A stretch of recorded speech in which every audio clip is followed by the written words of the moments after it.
दोस्तों, कैसे हैं आप? एक बार फिर हाजिर हैं आपके सामने एक नई कहानी के साथ। ये कहानी एक सत्य घटना पर आधारित है जो मुझे मुरादनगर से विराज ने ईमेल के ज़रिए भेजी है। विराज कहते हैं, आत्मा का अस्तित्व सच में होता है?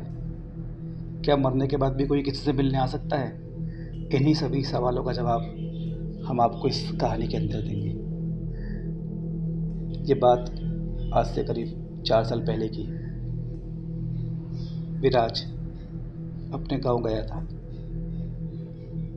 रात को खाना खाने के बाद वो अपनी मोटरसाइकिल लेकर खेत में फसल को पानी देने गया। कुएं से पानी की मोटर चालू करके वो अपने खेतों को निहार ही रहा था कि तभी उसके कानों पर एक जानी पहचानी आवाज आई।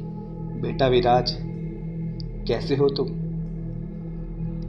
उसने पीछे मुड़कर देखा तो सामने मुन्नू काका खड़े थे। मुन्नू काका विराज के खेत से 3 किलोमीटर दूर शमशान घाट पर पहरा देने का काम करते थे। विराज ने कहा, मैं ठीक हूँ काका, आपकी तबीयत कैसी है? काका बोले, अब तो मैं ठीक ही हूँ बेटा, बस तुमसे एक आखिरी बार मिलने की इच्छा थी, इसलिए यहाँ चला आया। विराज ने हैरानी से पूछा, आखिरी बार मिलने की इच्छा? काका? पर काका ने कोई जवाब नहीं दिया। विराज फिर पूछता है, काका पर आपको पता कैसे चला मैं यहाँ आया हूँ? उन्होंने फिर इस बात का कोई जवाब नहीं दिया और बात काटते हुए बोले, बेटा तुम्हारी मदद चाहिए। विराज बोला, जी काका।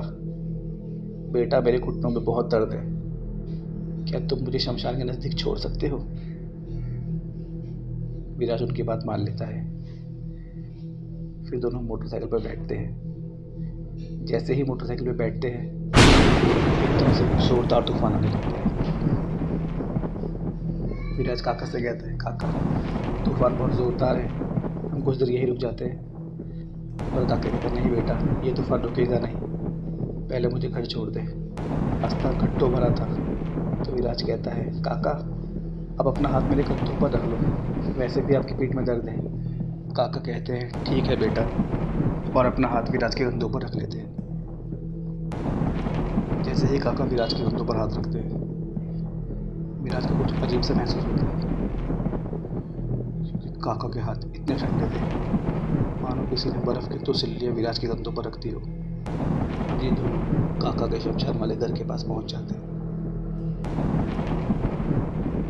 जैसे ही काका मोटरसाइकिल से नीचे उतरते हैं तूफान भी एकदम रुक जाता है। विराज कहता है, काका ये कैसा जादू है? काका कहते हैं, तुझे सब पता चल जाएगा बेटा। फिर काका बोलते हैं, विराज कुछ देर के लिए मेरे घर के अंदर आ जा। पर विराज कहता है, नहीं काका, रात ज़्यादा हो गई है, घर पर माँ भी इंतज़ार कर रही होगी, मैं सुबह आऊँगा। और सुबह आने का वादा करके विराज वहाँ से चला जाता है।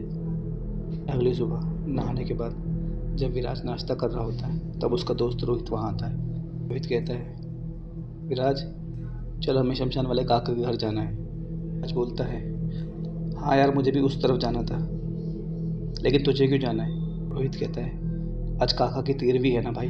ये सुनते ही विराज के हाथ पैर कांपने लगते हैं। नाश्ते की प्लेट उसके हाथ से छूट जाती है। वो कहता है, क्यों डरा रहा है भाई? कल रात को ही तो मैं काका को अपनी मोटरसाइकिल पर घर छोड़ के आया हूँ, आज 13वीं कैसे हो सकती है?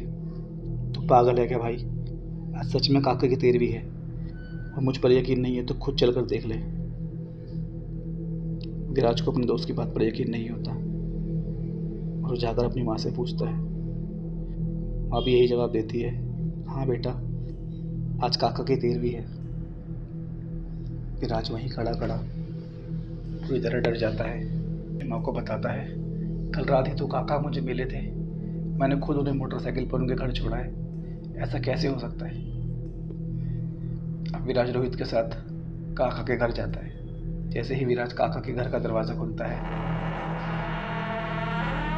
विराज को एक सफ़ेद रोशनी दिखती है। बेटा, तुमने मेरे जीवन में हर सुख दुख में मेरा साथ दिया है, इसलिए मैं अपने जीवन भर की कमाई तुम्हें देकर जाना चाहता हूँ। इसी घर के पीछे एक गड्ढे में मैंने एक संदूक दबाया है, इसमें मेरे पूरे जीवन की जमा पूंजी है। मैं तुम्हें वो सौंपना चाहता हूँ, इसलिए मैं तुम्हें रात को मिला था, पर तुम घर के अंदर नहीं आए।